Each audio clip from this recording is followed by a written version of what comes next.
use caution, of course. But they're typically not the snake that's, of people's nightmares that would chase you down and try to bite you or something. It's very shy and docile and really relies on its cryptic coloration to kind of hide and avoid being disturbed. As you can see in some of the pictures, they can be challenging to detect. Hey, Shaughn. Yep. Real quick, sorry to interrupt. This is Nicole Stewart stepping in for Brianna. It does appear as though she's lost her internet connection. Could you possibly check your PowerPoint presentation slides and make sure that we can see the presentation mode? Because right now I'm seeing the screen by screen play. The screen by, is it the, oh, huh. Let me stop sharing this and try sharing again. Okay. Share the screen.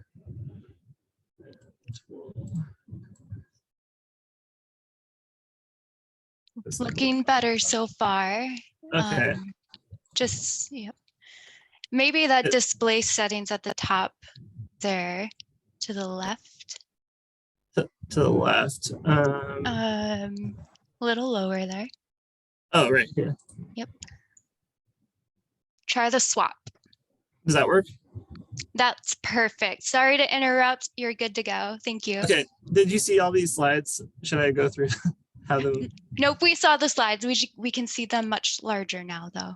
Okay, perfect. I'm glad that you caught me on that. And Yep. I was like worried that that was going to happen too. Thanks. No worries. Keep going. It's great. All right, perfect.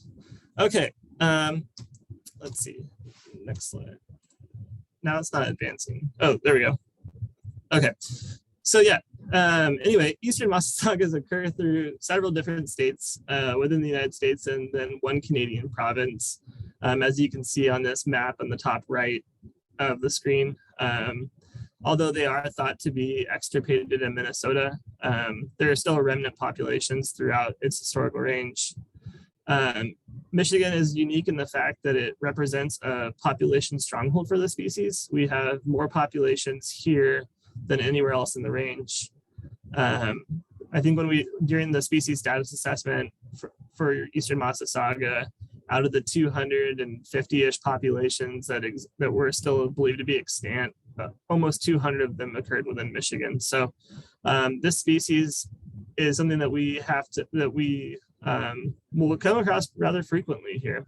And so in Michigan, the range is limited to the lower peninsula, and there's in some of the neighboring islands.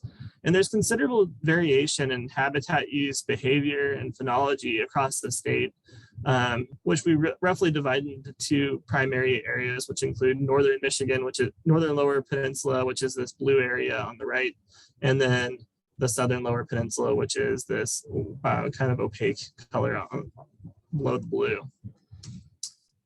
So the species was listed in 2016 under the Endangered Species Act as threatened. As part of this listing package, once we came up with a final rule, we also developed a recovery plan to kind of provide the overall vision for recovery of the species. And this was finalized in June 2020. And then as part of the recovery planning process, each state develops what's called a recovery implementation strategy. And this is really taking the guidelines from the recovery plan and stepping it down to actionable tasks that can be completed by various organizations, state government, federal government, private citizens, that will all contribute to a recovery goal. And this document was finalized for Michigan in 2019, and we have a working group that meets annually to kind of check in on these tasks. But the main part that I want to point out for this webinar is that across all of our review documents and recovery planning documents, habitat maintenance and creation is identified as the most important factor that will contribute to recovery, which may be kind of surprising considering, you think about small populations and inbreeding depression and those negative effects, but really populations have been robust to that. And so it's really kind of coming down to habitat management. Let's see. Oh, how do I go back? There we go. Okay. So I want to kind of cover the habitat needs of the species at a broad scale and then kind of dive into some maybe lesser discussed aspects of habitat, like specifically microhabitat needs. And so eastern Massasauga rattlesnakes occupy two distinct periods of existence. So there's the time over winter where they're underground in hibernation, also known as the inactive season. This typically goes from somewhere around October until April or May, depending on where you're at in the state. And then they have what's referred to as what I'm calling the summer period, where they're above ground, doing all the breeding, feeding, sheltering type activities, which we refer to as the active season. And so this kind of starts in April, May, when things start to warm up, and goes until that October period when they go underground again. And so the general habitat categories that I think most people are familiar with is, they need wetlands and they need uplands. But really, these are made up of a variety of ecosystems. And the wetlands, especially, they occupy several different types of wetlands, including fens, bogs, swamps, forested wetlands in the northern portion of the state. And what it really kind of gets down to is these microhabitat needs.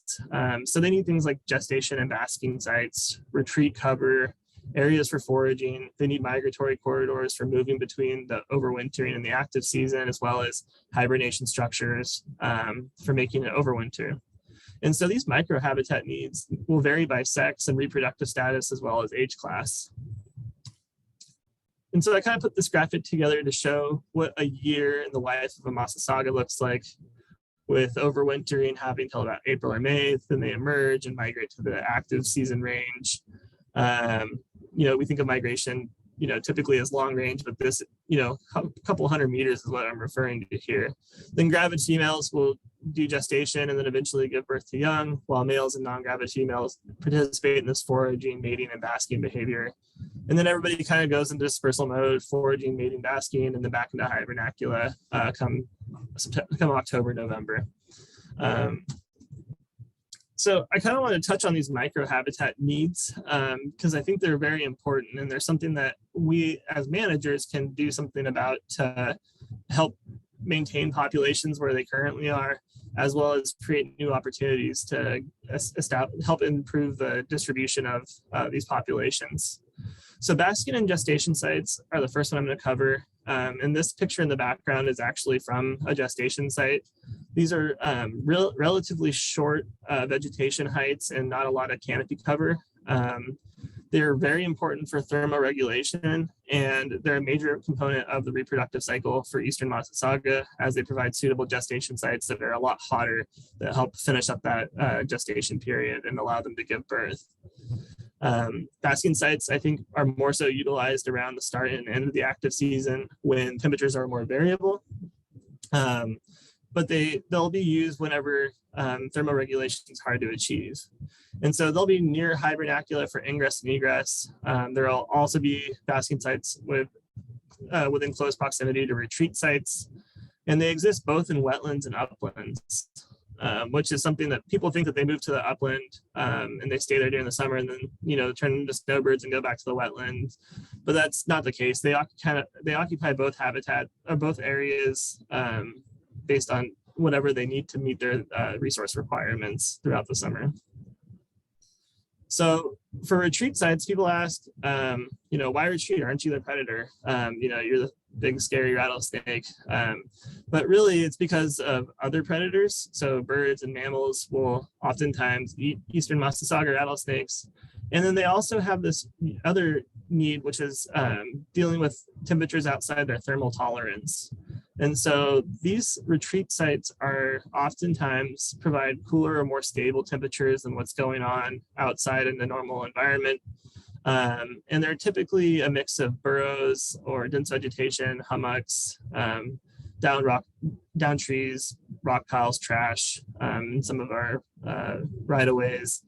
And really the distance to the retreat sites will vary by individual and by reproductive status, with gravid females typically hanging a little closer to retreat cover, where males and non-gravid females will be a little bit more risky.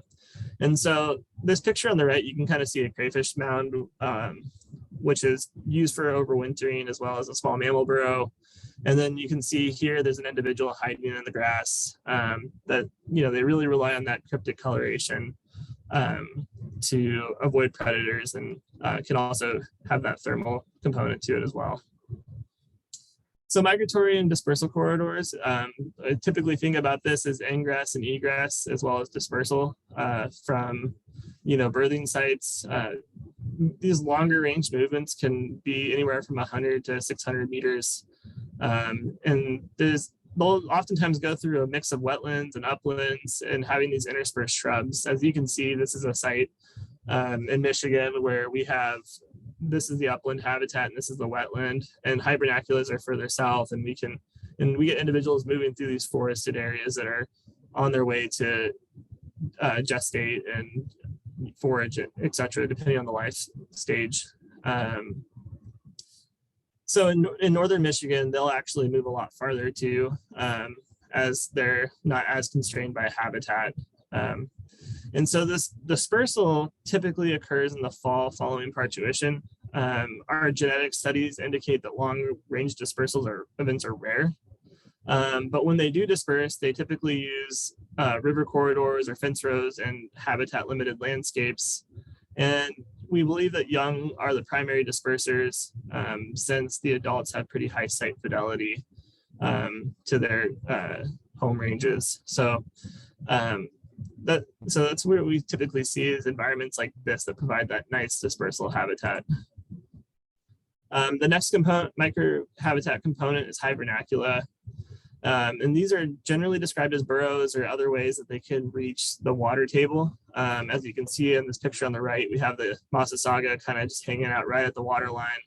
And they use this water table to thermoregulate through the winter so that way they don't freeze or dry out. These typically occur in the wetland and upland transition zones. But in northern Michigan, snakes are a little weirder there, and they may go several hundred meters from an active season wetland and find another way to access the water table when they don't have crayfish burrows. But individuals will uniquely hibernate as an individual or maybe as a group, and they may overwinter with other species. So these hibernacula are not only important to Massasauga, but to a whole variety of species. And so these individuals have high site fidelity to these burrow systems, and they'll often return back to them for several years. And then finally, foraging areas are the next one, where these species is a sit and wait predator. They wait till prey runs by and then they ambush them and bite them and then will eat them whole. So common prey species include voles, shrews, and mice, but there's been documented to eat birds, reptiles, and amphibians. They're fairly generalist, and I think the primary prey component really depends on what the primary available species is. For foraging sites, they don't just exist in a vacuum. They need to have other aspects like basking sites and retreat cover. Since they're sitting there for such a long time, they need to be able to still meet these other needs. And so areas that are really good for foraging are generally abundant with sedges and grasses and provide optimal foraging condition for small mammals, which then makes great foraging conditions for Massasauga. See. Oh, dang it. So now that we kind of talked about all these micro habitat needs, I want to talk a bit about what this looks like from a compositional standpoint. So these conditions need to exist within home ranges of individuals and across multiple home ranges to support populations. Home ranges are typically 5 to 330 acres in size, depending on where you're at in the range. And there can be a significant degree of overlap across individuals. So you might have 5 or 6 individuals using the same home range and accessing the same resources. In microhabitats, because of this, you have microhabitats that co-occur throughout a home range. So there needs to be ample retreat cover next to foraging areas or in close proximity to basking sites, and hibernacula need to have basking sites for when they emerge so that they can get warm and then make the migration to their active season range. And so in those respects, prey should also be ample across the landscape in association with these basking sites and retreat cover. And then, how individuals access it is based on their movement. So having all these things in fairly close proximity to each other is really important, given that there's relatively short daily movements by the species. So when we're thinking about how do these things come together, they all need to kind of co-occur to be usable by the individuals.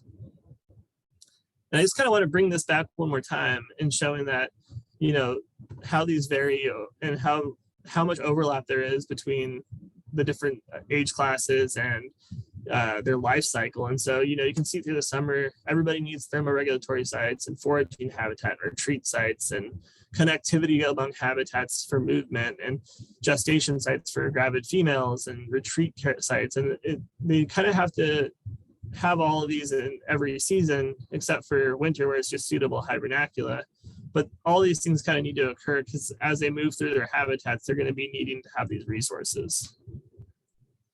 So when we start thinking about, well, what threatens habitat, you know, the primary one that threatens habitat is significant changes in vegetation structure. And this is, you know, this is both departing from early successional vegetation, as well as the introduction of invasive species. In the picture in the background, you can see a big wall of Phragmites. You know, this is something that's no longer suitable for Massasauga because there's no prey resources and they have such profound effects on wetlands. So that's probably the main threat to habitat. But there's also things like disruption in hydrology. The flooding and draining of wetlands really influences habitat availability. Untimely seasonal shifts in groundwater or surface water flow may flood out hibernacula and make them unsuitable for individuals, or, you know, if they can't find consistent hibernacula, they may have to go somewhere else. Land conversion and fragmentation are still a big concern. Agriculture and residential development will all use wetlands. So protecting these areas, making sure that we're not establishing new roads and trails through the middle of habitat, so that way we're not preventing them from accessing essential components in order to complete their life cycle. And so the last one is the loss of key habitat components. And so this is like destruction of important microsites like hibernacula, given that site fidelity and that coming back to it year after year after year. You know, maintaining those on the landscape is incredibly valuable. So if we wanted to promote microhabitats, I would, before we get into actually promoting them, I think it's important to know a bit about your site. And so we would want to assess the population extent or the wetland where we think we have Massasaugas for essential habitat components. Where are they finding their basking sites? Where's good foraging areas? Where would they find retreat cover? And I would identify areas that are in risk of losing habitat, like these microsites, like vegetation encroachment. And then also look for places we can establish connectivity between habitat components, and considering the adjacency. So if we have something that's in a good state, can we do something next door to it to make it better, to expand the population footprint? The next step you could do is survey for EMR within your ownership. If you know where your populations are and how they use the site, then that makes promoting microhabitat more effective, because you can actually target them around where the individuals occur and give them immediate resources. And then typical management activities to gain these micro features include use of fire, manual or mechanical thinning, herbicide application, and invasive species removal. I'm sure there's other mechanisms that are out there. These are just the ones that kind of came to mind. Let's see.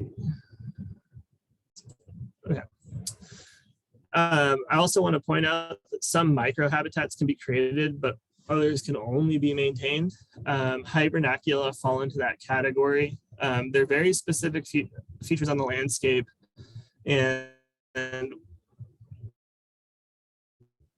creating them is less successful than maintaining stable hydrology and protecting them on the landscape. And so they have this high site fidelity to the existing hibernacula. So those are some things that we really can't create. But things we can create, we can use vegetation management to create basking areas, improve foraging quality by cutting down small trees and shrubs and opening up grasslands.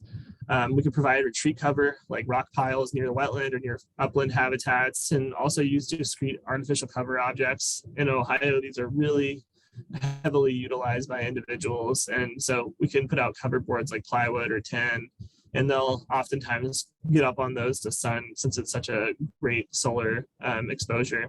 And then if we can limit habitat fragmentation, you know, that's one of the things where you're not creating it, but you're making the landscape permeable. And so if we're putting in new roads or trails, consider how we could design that to allow for passage. If we have existing features, how can we put holes in them to make that landscape permeable again? And then just thinking about distribution of habitat. So habitat is used variably over the course of a year and across years by individuals, and sometimes multiple individuals. And so within each individual's home range, they have these core use areas where they get to, they set up shop, and they kind of, they'll forage and they'll move around, maybe find mates, and then they may move through a few of those in a given year. So when we're thinking about habitat distribution, it should be abundant throughout the home ranges or wetland complexes. And the management strategies should aim to help create and maintain these microhabitats within populations boundaries, because that's really going to make sure that they have everything they need to succeed. So kind of getting into some other aspects of what we do is there are regulatory requirements that need to be met under the Endangered Species Act, where it has its protection. So being listed under the Endangered Species Act protects them from take, which is covered under Section 9 of the Endangered Species Act, also known as prohibited acts. And so take has its definition with two words that have their own definition, because with the government, we like making things easy and accessible. Take is defined as anything that's harm, harass, pursue, hunt, shoot, wound, kill, capture, or collect, or attempt to engage in any such conduct. And then the other definition that I wanted to highlight is that harm is defined as anything that influences their behavioral patterns, such as breeding, feeding, or sheltering through habitat modification. And so what we typically do with projects that when we think we might have an impact to threatened endangered species, we rely on Section 7 and Section 10. And I would recommend not Section 9 without having gone through one of those two processes first. So Section 7 is if you have federal funding, it's called interagency cooperation, and we'll go through a consultation with that. For Section 10, generally we try to avoid doing habitat conservation plans because they can take a long time. But if needed, we can definitely do that. But really what we try to do with Section 10 is avoid take. So work with our tools to get there. And I get this question a lot. It's like, do I still need to avoid take if my project is ultimately beneficial for the species? And the answer to that question is yes, unless you have Section 7 coverage or an HCP. Even if the project is largely beneficial to the species, take is still prohibited. And we can get around taking individuals by utilizing best management practices and kind of thinking about timing of our projects. And so if you're kind of wanting a place to start to see how you might go through this process, the Michigan All Species Determination Key within IPAC, also known as Information for Planning and Conservation website, is a great place to start. It will let you know what habitat you're running into, and you can work through your project to apply different best management practices automatically and get your concurrence letter out of that. And it works for both federally funded and non-federally funded projects. So this is a great resource. And if you ever have questions about specific projects, feel free to give us a call. I'm happy to talk with you guys about any of your projects. You can either give us a call or send us an email to eastlansing@fws.gov, and we're happy to talk through these with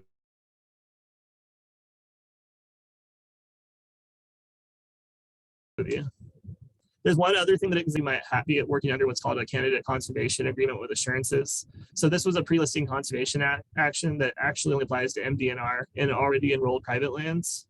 And so basically what this is, you've already agreed to a bunch of measures, and as long as you implement those, there's no additional things you need to do. It covers things like prescribed fire, trail maintenance, mowing, and invasive species control.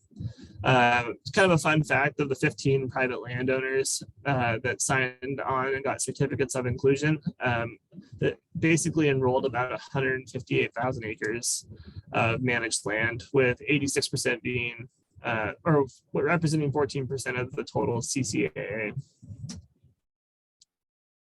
So as I mentioned before, there's things we can do. One of them is habitat management timing. So I recognize, and everybody that works with this, a lot of people that work with the species recognize that habitat management is essential to maintaining these populations. These are not static systems. They continue to change over time. But inappropriate timing of these management actions can actually displace, injure, or even kill individuals. So we got to be smart when we put fire on the ground, when we mow, and how we do these management actions.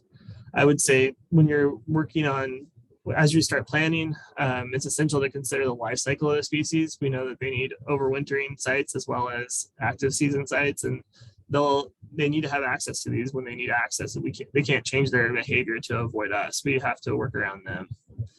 And so for most things, overwinter operations will be sufficient to avoid impacts, with the exception of hibernacula. But we can use things like soil temperature to predict when emergence is going to happen.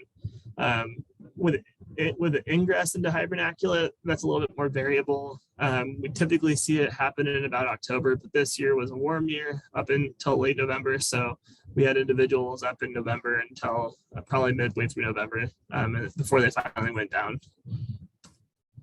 And I would also like to point out, it's not just when you treat, but it's way easier to take a big block and go at the one block at a time. But remember that eastern Massasaugas rely on complexes of these habitat features, both within and across years. So treating one big block at a time might not be the best management strategy for promoting eastern Massasauga, but instead doing a few features here and a few features there. So that way they have different sites that they can still access. And when you're doing things that are like fire, where you have to do a big block treatment, or maybe it's invasive species, you can kind of consider ways to treat to make it more palatable to Massasauga. So establish areas and control burn sites that, after the fire is done, there'll be a little refugia so they can still get to their habitat resources. And then consider doing life history, or consider the EMR life history when deciding where to do treatment. So, target projects in overwinter and active season habitats to provide both. So you're not just creating basking sites, but you're also creating those retreat covers, and you're doing it in wetlands and outside of wetlands. Providing those suite of resources across their population range is really important. And then also consider redundancy. So we do, like I said, their access to these sites is limited based on how far they can move. So if we do a lot of these treatments, then we can support more individuals. So it's not about creating one feature, but maybe a couple features that will support multiple individuals throughout the year. And this is my last slide, I think, but I just want to give a plug, is that get involved. We have the Michigan Recovery Implementation Strategy, and we have the Michigan Recovery Working Group. And this is an annual meeting where folks come together to talk about eastern Massasauga management. It's a variety of organizations and individuals. They're just everything from government agencies all the way down to just interested public. And it's really, we all try to get together to learn what we can do better to recover the species. And something that might be of interest is we're working on developing regional habitat management subcommittees. We're going to focus on 3 different areas, as you can see on the left: northern Michigan, and then northern lower, and then southeast and southwest lower. These are the groups, but we're going to be getting meetings together to talk about wetland management and how we might be able to improve management success over time. And so how you can help, you can provide expertise in wetland management, sharing experiences, and just participating in general collaboration. So we'd love to have you be part of that. And if you're interested, just please feel free to send me an email, and I'll make sure that you get onto our email list.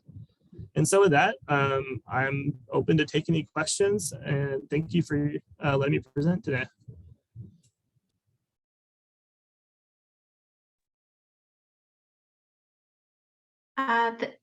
Can you hear me? Thanks, Shaughn, so very much. We do have a couple questions. So the first one is, it's in regards to, I think it's 100 to 600 meters over what period of time? So that might be, do you understand that question? I do understand the question. I think they're asking about that initial migration from the overwintering site to the active season site. And so that'll typically occur over a week or two. So when they emerge, they hang around the hibernacula for about a week, still a week to 2 weeks, and they'll go in and out of the hibernacula as temperatures begin to stabilize. And then once the temperatures fully convert, then they'll make that trip over to the summer active season range. Okay, good. Another question is in regards to the CCAA. Are the U.S. Forest Service and military lands up north not signatories? I do not believe that they're signatories because the CCAA typically doesn't apply to federal lands. Okay, we got a couple more. So if development is outside of Tier 1 and Tier 2 habitat, is it required to use wildlife-friendly fencing? We strongly suggest that folks consider wildlife safe erosion control materials. And if you use the Michigan determination, the all species Michigan determination key, which I mentioned earlier in the presentation, a requirement of that is that you use wildlife friendly erosion control materials, just because the non-wildlife friendly ones stick around in the environment for so long. They can be a huge detriment to not only Massasaugas, where we have found Massasaugas in non-wildlife safe erosion control materials, but it's other things like frogs and other snakes and birds and other reptiles that get caught up in them. So that's what we typically recommend. Okay. So another question that came in, is it true that EMR will not cross mowed lawn? I wouldn't say they wouldn't cross it. I think it's less likely that they would use it. If it's a monoculture of, let's say, like some just general lawn grass, that's not going to be their habitat. They may cross over it depending on where it falls in relationship to their resource requirement, but we don't believe that they spend a lot of time in it. Okay, another kind of general question here. Can you explain Tier 1 versus Tier 2 habitat? Yeah, so Tier 1 habitat was developed in partnership with, I think it was the state and U.S. Fish and Wildlife. And so Tier 1 habitat was areas that had good modeled habitat from some habitat modeling that we did. Also had other features from NLCD, that the National Land Cover Database, that were wetland or forested wetland, as well as they're known to be occupied. That's the other big kicker for the Tier 1 habitat, as we have historic data or current data to suggest that there's actually individuals occupying those sites. Tier 2 habitat basically is all of those components minus the known occupied. And so that known occupied, just because we haven't surveyed doesn't mean it's not occupied. And so that's what Tier 2 is trying to get at, is everything looks right about it. But we just haven't had a chance to do a survey to figure out if it is occupied. Okay, great. Another question, how has climate change affected EMR in Michigan? That's a great question. So hydrology is really important for the species, and having stable hydrology. And so as we see more variation in climate, we're expecting to see more variation in the behavior of the species. And there was a paper that was actually done looking at Eastern Massasauga and climate change. And if I can get the person's contact, I think I can see about getting them a copy. But it kind of talked about what to expect as climate change starts occurring, more so in Michigan. But I think the biggest thing is maybe the less stable hydrology. Okay, and then let's see, there's 3 more questions, or 4 more actually. So one, it says, are there suitable wetland upland habitat where you feel comfortably eliminate as truly suitable based on its size and surrounding, like highly urbanized, etc.? How far would those suitable upland need to be from suitable wetland? Or can there be barriers such as railroad highway between? I'm not sure I understand the question. Maybe can we break it up into? Yeah, so how far would suitable upland need to be from suitable wetland? It depends on where you're at in the state. Northern Michigan, individuals move a long ways. And so it would depend on how far individuals will move. In Southern Michigan, habitat fragmentation is a thing. So if you did have, let's say, a wetland with individuals in it that we knew about, right? And there's a wetland across a 4-lane highway, and there's no way to get over the highway except by going across the road surface.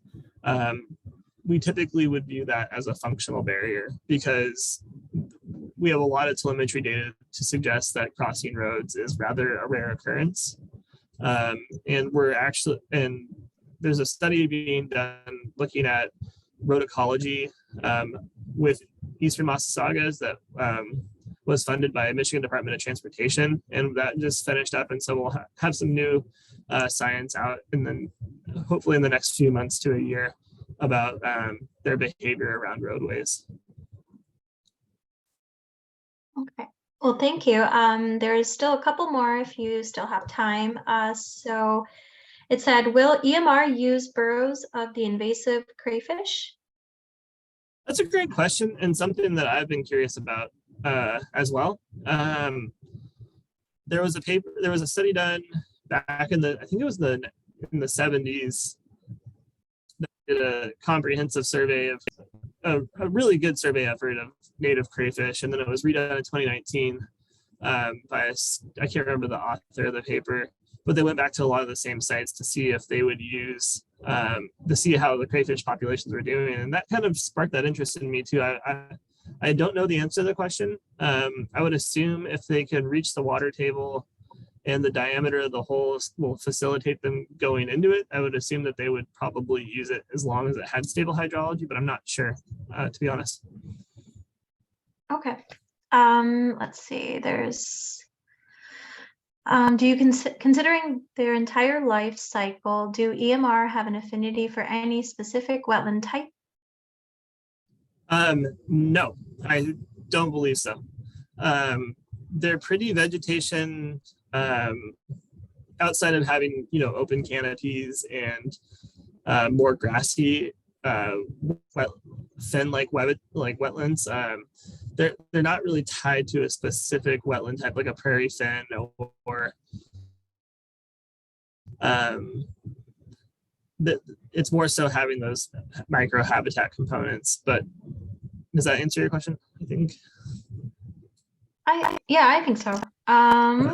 And then let's see, in Southeast Michigan, how likely are we to find EMR outside of Tier 1 and Tier 2 habitat?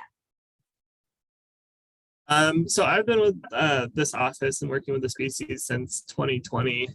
And so far, I've only seen 1 or 2 points from across the state that have been outside the Tier 1 and Tier 2 habitat.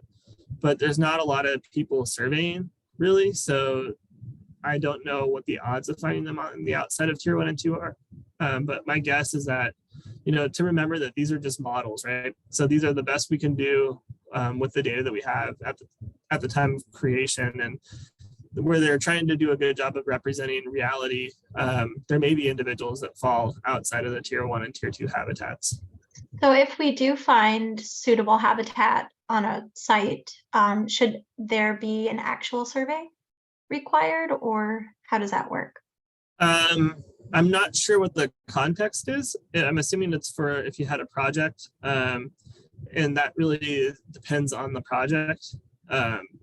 So far, the survey protocol that was developed by Casper et al. 2001 has been the go-to protocol, but it requires a lot of effort. And so we haven't been recommending that survey protocol.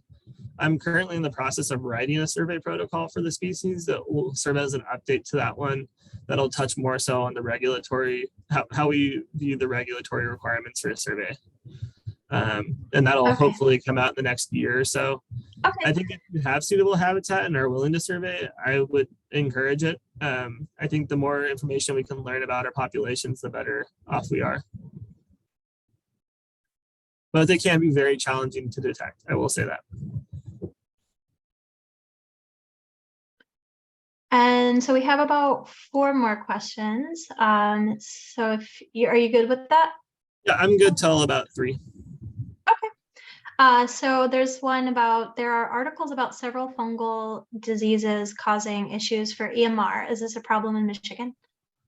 Yes, snake fungal disease is in Michigan. It's not in all populations that we know of, but we know that several populations do have snake fungal disease. So if you're doing wetland work, we encourage you to sterilize your equipment between wetland sites to hopefully minimize spread of that disease.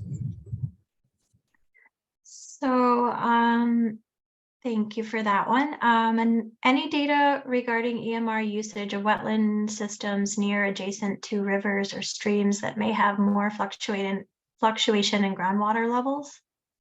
Yeah, northern Michigan. It's individuals typically, we know several individuals that occupy the river floodplain, and there's not as much research there hasn't been as much research conducted in the northern lower peninsula as in southern Michigan.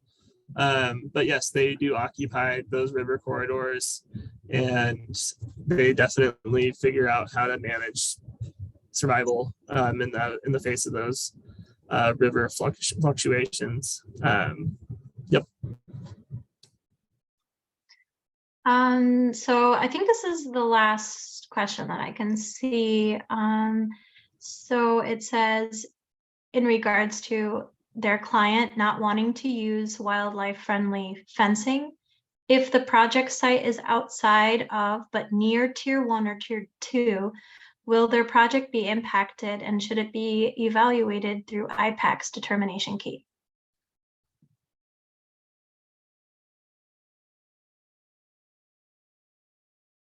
No, I think he froze. Did I freeze? Yeah, you froze for a second. Did you catch that or no? Yeah, I caught the question. Can you hear me now? Yes. Okay. It depends on what they've done for consultation. So if they have federal funding, or if they don't have federal funding, then they're tasked with avoiding take. If they're wanting to use the Michigan all species determination key, that is a requirement to use a wildlife safe erosion control material. So it just gets back to how they're achieving regulatory compliance. And if it's a question of like product availability, we do have a list of products. We don't endorse any of them as saying one's better than the other, but all the products on the list meet that wildlife friendly classification. And I'm happy to share that with anybody that would be interested. Okay. Thank you so very much, Shaughn. I think that's all the questions that I see. And it was really, really informative, and we appreciate you coming up today and speaking about EMR. Yeah, thank you so much for having me. And thank you all for being interested.